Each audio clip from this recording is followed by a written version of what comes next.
नमस्कार, दिन भर की बड़ी खबरों में आपका स्वागत है। मैं हूं शिवानी। आज की खबर में हम बात करेंगे सुप्रीम कोर्ट द्वारा चुनावी बॉन्ड पर रोक लगाने से केंद्र को लगे तगड़े झटके की। वहीं जानेंगे रायबरेली की जनता को लिखे पत्र में सोनिया के चौंकाने वाले संकेत की। वहीं बात करेंगे किसानों के समर्थन में उतरे एससी के वकीलों की। साथ ही बात होगी राहुल के किस सीट से चुनाव लड़ने की बात हुई पक्की। वहीं बाबरी मस्जिद पर चढ़ने वालों को बीजेपी के इनाम की। साथ ही बात करेंगे महाराष्ट्र के 5 और विधायकों के पाला बदल की। वहीं बुलेटिन के अंत में हम बात करेंगे संदेश खली पर घिरी ममता की। कांग्रेस को राज्यसभा में जबरदस्त समर्थन की और इलेक्टोरल बॉन्ड पर तत्काल बैन लगाने पर राहुल के कड़े बयान की। उससे पहले एक नजर सुर्खियों पर।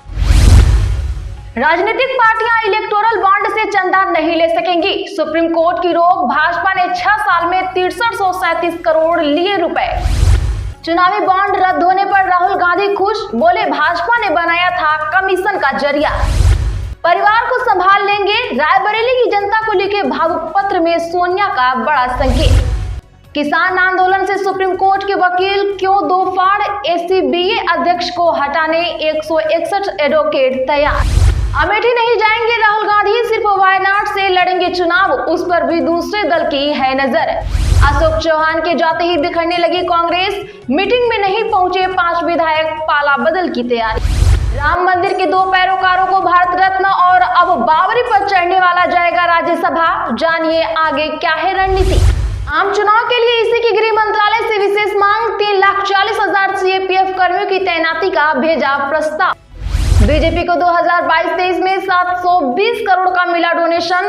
4 नेशनल पार्टियों को मिले चंदे का 5 गुना। 850 करोड़ में कांग्रेस को सिर्फ 80 करोड़ मिले। राज्यसभा के लिए हमें उद्धव शरद पवार गुट का समर्थन। कांग्रेस का दावा। आदित्य ठाकरे ने कही यह बात। एनडीए की तरफ से भूपेंद्र रेड्डी कर्नाटक से दाखिल करेंगे नामांकन। महाराष्ट्र में आज कांग्रेस की बैठक। संदेश खाली घटना पर बीजेपी ने कमेटी बनाई। नुसरत की वैलेंटाइन पोस्ट पर कहा महिलाएं अपने सम्मान के लिए लड़ रही, ये सेलिब्रेट कर रही।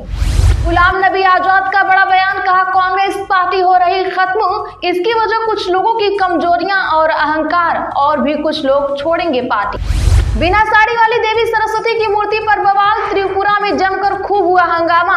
आखिर झुके आयोजक। बीजेपी के 8वें राज्यसभा प्रत्याशी का नामांकन। 1 सीट पर फाइट। संजय सेठ समेत 11 उम्मीदवार। बीजेपी अध्यक्ष बोले कुछ अंतरात्मा की आवाज पर वोट डालेंगे। हल्द्वानी घटना का सेंटर रहे बनभूलपुरा में 7 दिन बाद कर्फ्यू में ढील। 2 घंटे बाद दोबारा लगा। इंदौर में 5 लाख लीड वापस लाने बीजेपी का प्लान। 18 कामों की लिस्ट कार्यकर्ताओं को दी। टारगेट हर बूथ पर 51% वोट मिले।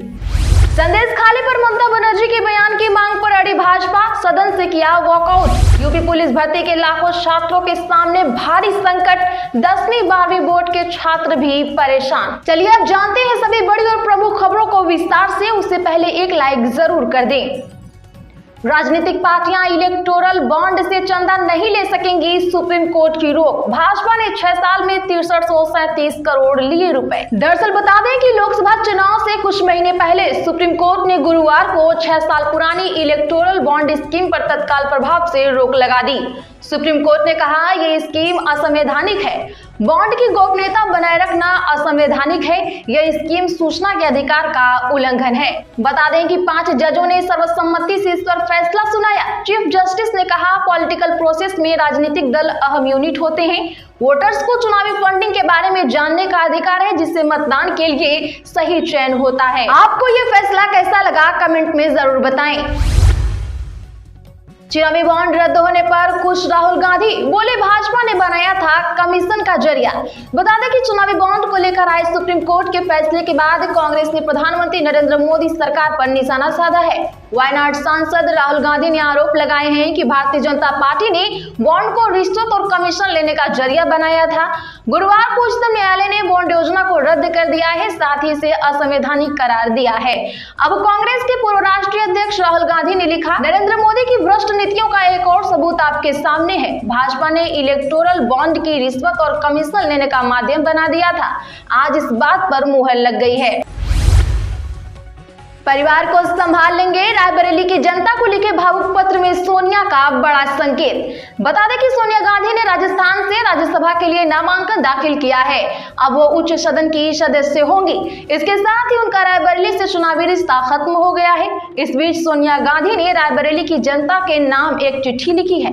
इसके जरिए उन्होंने यह संकेत भी दे दिया है कि उनके बाद गांधी नेहरू परिवार का कोई सदस्य ही चुनाव लड़ेगा। पत्र के आखिर में उन्होंने भावुक अपील करते हुए कहा, मुझे पता है कि आ रही हर मुश्किल में मुझे और मेरे परिवार को वैसे ही संभाल लेंगे जैसे अब तक संभालते आए हैं। बड़ों को प्रणाम, छोटों को स्नेह, जल्द मिलने का वादा।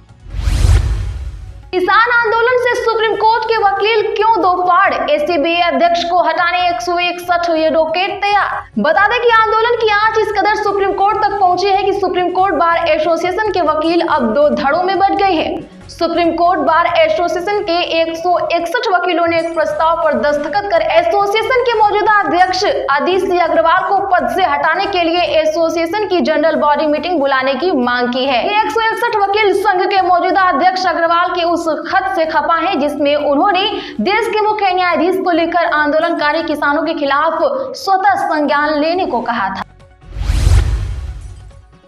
अमेठी नहीं जाएंगे राहुल गांधी, सिर्फ वायनाड से लड़ेंगे चुनाव, उस पर भी दूसरे दल की है नजर। दरअसल बता दें कि उत्तर प्रदेश की रायबरेली और अमेठी सीट को कांग्रेस और खास तौर से गांधी परिवार का गढ़ माना जाता है। अब पूर्व राष्ट्रीय अध्यक्ष सोनिया गांधी राज्यसभा का रुख कर चुकी हैं। वहीं राहुल गांधी को लेकर कहा जा रहा है कि वह इस बार सिर्फ एक ही सीट वायनाड से ही चुनाव लड़ेंगे।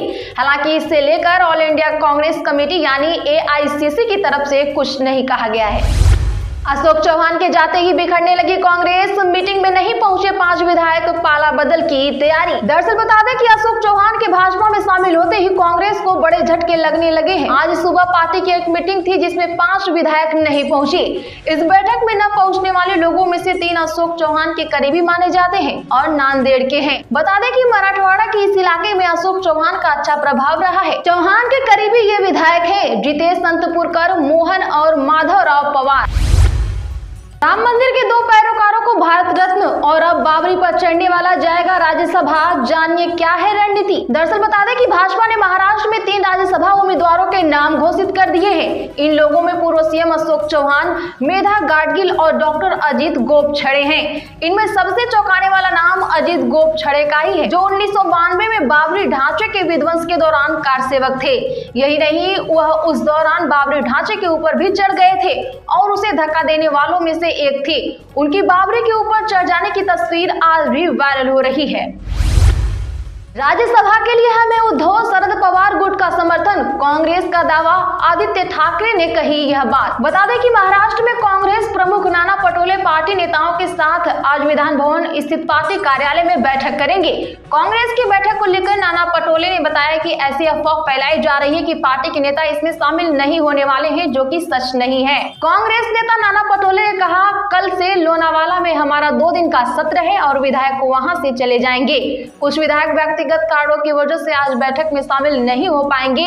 यह सब हमें वास्तविक मुद्दों, किसान आंदोलन और बेरोजगारी से भटकाने के लिए किया जा रहा है। सभी कांग्रेस नेता एक साथ हैं और आगे भी रहेंगे। ऐसे ही रोज की ताजा खबरों के लिए चैनल अभी सब्सक्राइब करें और बगल में घंटी के निशान को जरूर दबा लें। वीडियो को लाइक